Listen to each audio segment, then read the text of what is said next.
Love FM।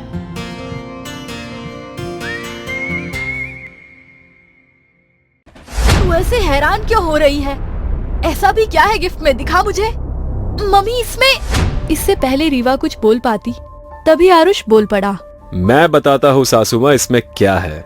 मेरी wife Rewa के लिए उसका बर्थडे गिफ्ट है, रोल्स रॉयस। गाड़ी का नाम तो सुना ही होगा ना आपने, उसी गाड़ी की चाबी है। और एक रेयर डायमंड ब्रेसलेट। रेयर का मतलब तुम्हें पता है नकुल? ऑफ कोर्स पता होगा। एक ज्वेलर जो हो तुम, ये तुम्हारे सस्ते हीरे के हार की तरह नहीं है।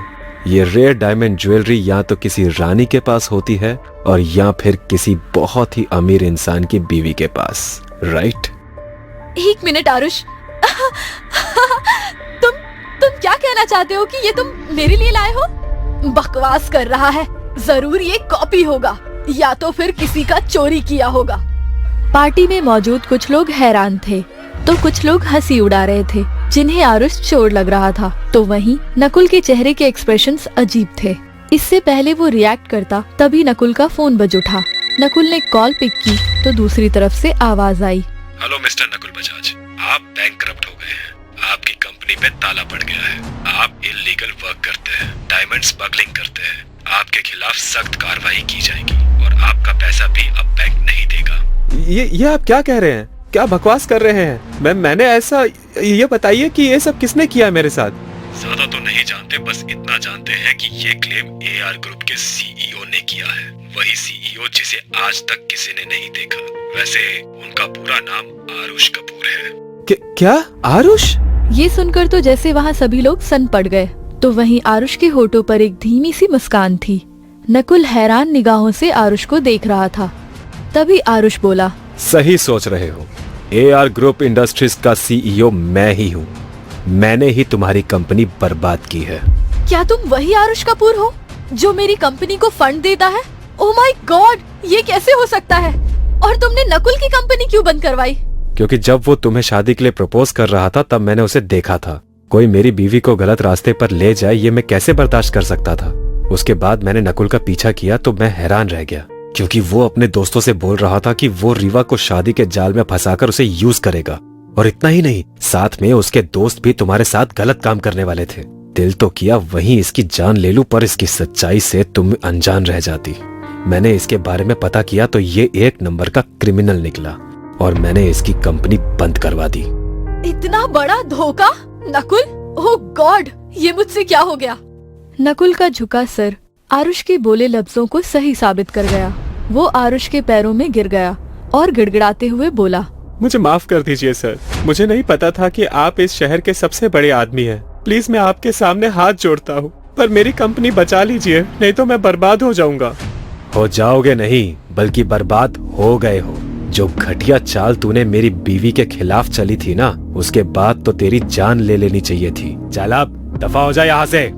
मधु, जो इतनी देर से चुप खड़ी थी, चिल्लाकर बोली, तू इन सबको बेवकूफ बना सकता है, मुझे नहीं आरुष।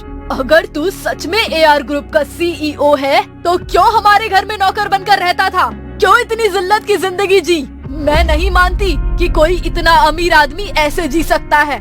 ठीक है, आज आपको इस शादी का सच भी बता ही देता हूँ। मैंने रीवा को एक पार्टी में देखा था।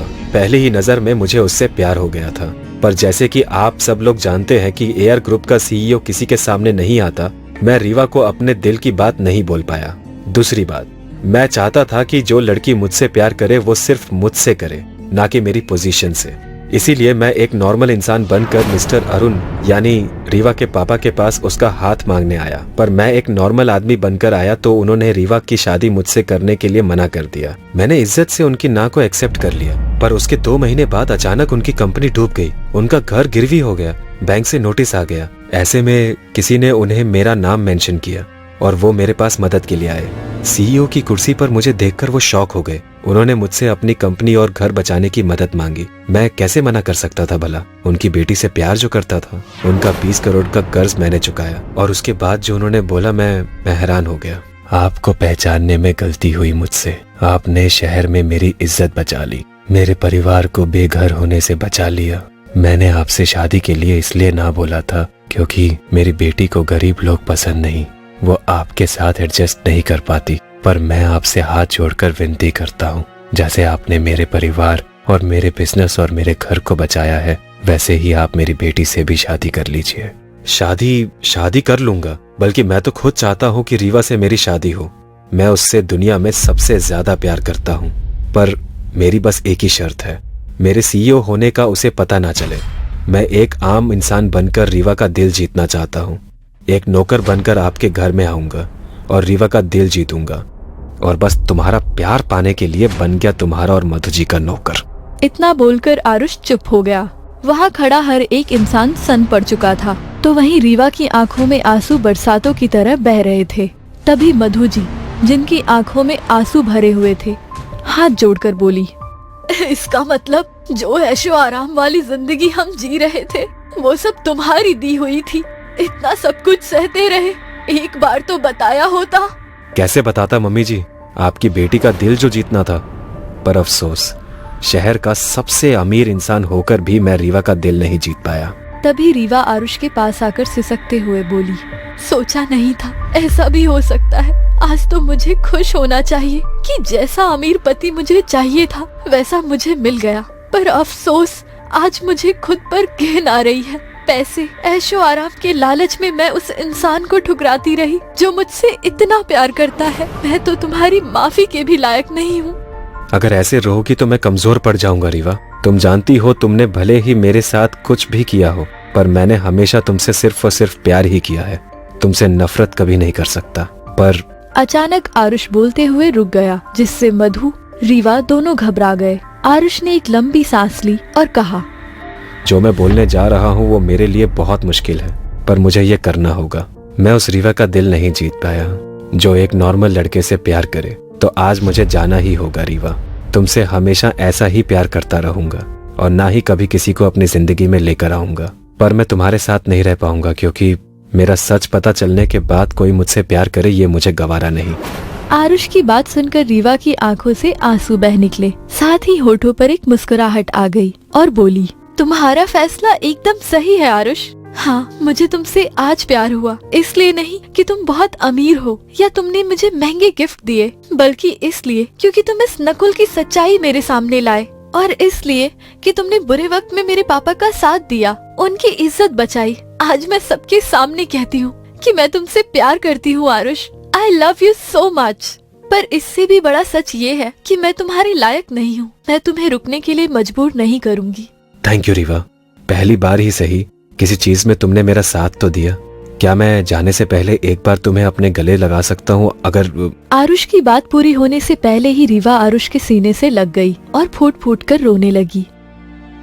ये आंसू तड़प थी या शर्मिंदगी, या फिर आरुष से जिंदगी भर दूर होने का डर, उसे समझ नहीं आ रहा था। आरुष ने भी अपनी आंखें बंद करके उसे अपनी बाहों के घेरे में भर लिया। आंसू की कुछ बूंदें आरुष के गालों पर बह निकली। ये वही पल था जिसका आरुष ने बहुत इंतजार किया था, पर ये पल जुदाई साथ में लाएगा ये उसने नहीं सोचा था। फिर आरुष वहाँ से चला गया हमेशा के लिए। तो वहीं अब प्यार की तड़प रीवा को हमेशा तड़पाने वाली थी। शायद सही समय पर सही लोगों की कद्र ना की जाए तो हमारे हाथ से बहुत कुछ छूट जाता है। हेलो दोस्तों, लव FM को सब्सक्राइब करें और प्रेम की नई दुनिया में साथ चलें। हमारे साथ जुड़ें और प्यार की नई कहानियों का आनंद लें। हमारा चैनल आपके लिए है, तो अभी सब्सक्राइब करें और प्यार की नई कहानियों का मजा लें, हर हफ्ते एक कहानी के साथ। चैनल लिंक डिस्क्रिप्शन में दी गई है।